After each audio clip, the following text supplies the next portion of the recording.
నమస్తే friends, welcome back to our channel.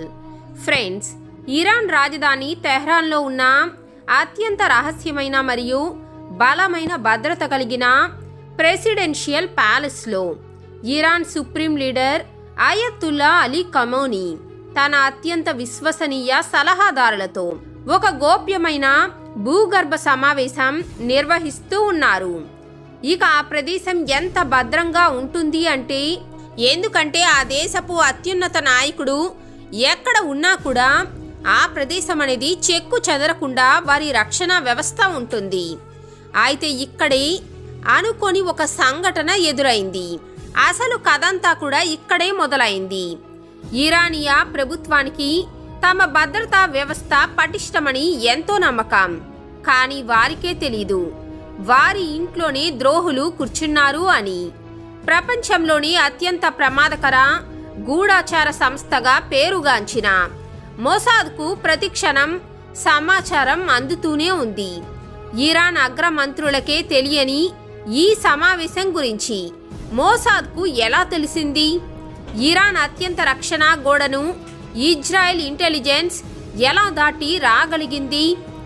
ఆ రోజు ఉదయం అసలేం జరిగింది?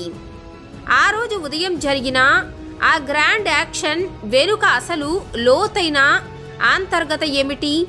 దీంతో ప్రపంచం మొత్తం ఎలా కదిలిపోయింది? మరి ఈ ఆటలో సౌదీ అరేబియా పాత్ర ఏమిటి? అతిపెద్ద ద్రోహం, ప్రిన్స్ సల్మాన్ డబుల్ గేమ్ ఏమిటి? ఈ విషయాలన్నీ కూడా ఈ వీడియోలో మనం వివరంగా తెలుసుకుందాం. కాబట్టి మీరు కూడా నిజమైన దేశభక్తులైతే ఈ వీడియోను తప్పకుండా లైక్ చేసి చివరి వరకు చూడండి.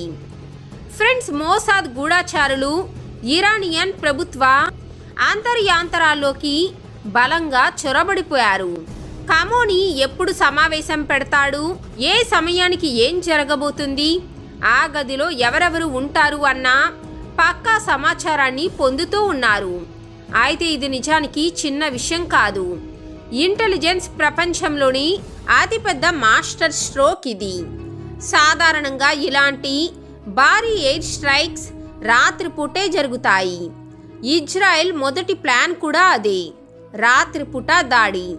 కానీ మోసాద్కు ఖమోనీ ఉన్న ఖచ్చితమైన లైవ్ లొకేషన్ రావటంతో గేమ్ను ఒక్కసారిగా మార్చేశారు. ఇజ్రాయెల్ వెంటనే నిర్ణయం మార్చుకొని ఉదయం పగటిపూటని యాక్షన్ ప్రారంభించమని ఆదేశించింది. ఈ నిర్ణయం మిడిల్ ఈస్ట్ చరిత్రని మార్చేసింది. ఎందుకంటే ఆ రోజు ఇదిగో ఆ సమయంలో వాతావరణం ఇలానే ఉంది. ఇరాన్ విదేశాంగ మంత్రి అబ్బాస్ అరాగ్చి MSNBCకి ఇంటర్వ్యూ ఇస్తూ ఖమోనీ గారు, ప్రెసిడెంట్ మసూద్ పజెష్కియాన్ గారు పూర్తిగా సురక్షితంగా ఉన్నారని ధైర్యంగా చెబుతూ ఉన్నారు. కొందరు మీడియా వాళ్ళు కావాలని అబద్ధాలు పుట్టిస్తున్నారని, సుప్రీం లీడర్ సూడాన్కు వెళ్లిపోయారని సమాచారం చేస్తున్నారని అన్నారు. కానీ అసలు నిజం మాత్రం మోసాద్ దగ్గరే ఉంది. ఆ రోజు శనివారం ఉదయం లోకల్ టైంలో 9 గంటలకు ఇరాన్ ప్రధాన నేతలు అందరూ కూడా ప్రెసిడెన్షియల్ ప్యాలెస్లో కలిసి సమావేశం అవుతారని సమాచారం వచ్చింది. అందరూ కూడా ఆ ప్రాంగణంలో అడుగు పెట్టగానే ఆకాశం నుంచి విపత్తుల వర్షం కురవటం మొదలైంది. 200 ఇజ్రాయెల్ ఫైటర్ జెట్లు ఒకేసారి టేకాఫ్ అయ్యాయి. ఇది సాధారణ యాక్షన్ కాదు, పూర్ణ స్థాయిలో భారీగా జరిగిన సైనిక దాడి. 1 కాదు, 2 కాదు, 500 పైగా లక్ష్యాలపై దాడి. జెట్ల గర్జనతో ఆకాశం కంపించింది. ఇరాన్ గర్వించే ఆ అప్రజ్ఞమైన ప్యాలెస్ క్షణాల్లో శిథిలమైంది. 30 నుండి 40 వరకు ఖచ్చితమైన మిసైల్స్ నేరుగా ఆ భూగర్భ కాంపౌండ్ను ఢీకొన్నాయి. భూమిలో దాగి ప్రపంచానికి దూరంగా ఉన్న నాయకులు కూడా ఈ దాడి నుండి తప్పించుకోలేకపోయారు. అయితే ఇప్పుడు మీరు ఫలితం ఏమైందో అనుకుంటున్నారు కదా? అది వినటానికి మీ గుండె కూడా దడదడలాడిపోతుంది. ఇజ్రాయెల్ ఛానల్ 12 ప్రకారం ఖమోనీ ఇక ముగిసిపోయాడు. ఆయన పేరు ఇప్పుడు చరిత్రలో మాత్రమే ఉంది. ఎప్పుడైతే ఈ వార్త బయటకొచ్చిన వెంటనే ప్రపంచమంతా షాక్లో పడిపోయింది. అమెరికా మాజీ అధ్యక్షుడు డొనాల్డ్ ట్రంప్ తన సోషల్ మీడియా ప్లాట్ఫామ్ ట్రూత్లో ఈ విధంగా రాశాడు. ఖమోనీ చాప్టర్ క్లోజ్. ఆయనను చరిత్రలోని అత్యంత దుర్మార్గ నాయకుల సరసన పెట్టేశారు. బ్రిటిష్ మీడియా మరియు వివిధ ఇంటెలిజెన్స్ ఏజెన్సీల ప్రకారం ఒక కలగా వచ్చే అతిపెద్ద సంఘటన. కనీసం 40 మంది అగ్రనాయకులు, అత్యున్నత అధికారులు ఒకే దెబ్బతో తొలగిపోయారు. ఇక ఆ లిస్టులో ఎవరెవరు అంటే రక్షణ మంత్రి Amir Nasir Zadeh, revolutionary guards commander Mohammad Pakpour, జాతీయ భద్రతా మండలి కార్యదర్శి అలీ షమ్ఖానీ, సుప్రీం లీడర్కు ప్రత్యేక కార్యదర్శి మొహమ్మద్ సిరాజీ, మొత్తం వ్యవస్థ నడిపే వాళ్ళు ఒకేసారి ముగిసిపోయారు. ఇస్లామిక్ రిపబ్లిక్ జ్యుడిషియరీ ప్రధాని గులాం హుస్సేన్ హోసానీ కూడా ఎక్కడా బ్రతికినట్లు ఆనవాళ్లు లేవు.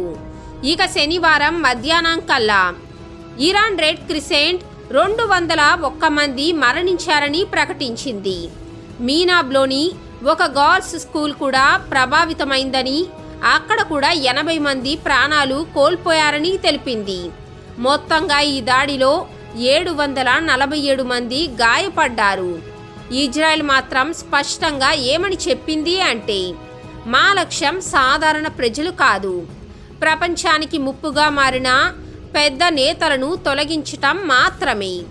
అయితే అసలు ఇరాన్ తన నష్టాలను ప్రపంచం ముందు దాచిపెడుతుందని కూడా చెబుతున్నారు. ఇజ్రాయెల్ సైనిక అధికారి చెప్పిన విషయం ఇంటెలిజెన్స్ ప్రపంచంలోని ఒక క్లాసిక్ ఉదాహరణ.